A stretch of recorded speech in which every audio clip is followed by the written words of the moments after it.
Si Petty, kumakain. Ano ulam natin, Petty? Ang palaya kon ano kuno mas madami naman yung karne kaysa yung Mas palaya. Mas marami yung karne ng ampalaya mo. At yung rice niya ay kakaiba. Ay, rice ba Quinoa. tagan? Quinoa. Quinoa. Quinoa.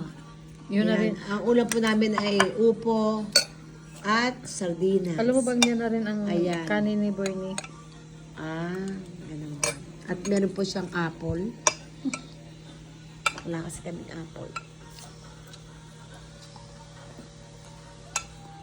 Ang masasabi ko si Tat?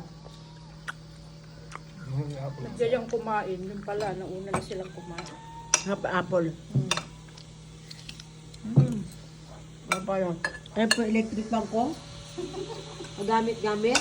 Nakasaksak po siya. Dito yan eh, isasabit sa leeg. Sabi talaga. Katulad kay Pipito.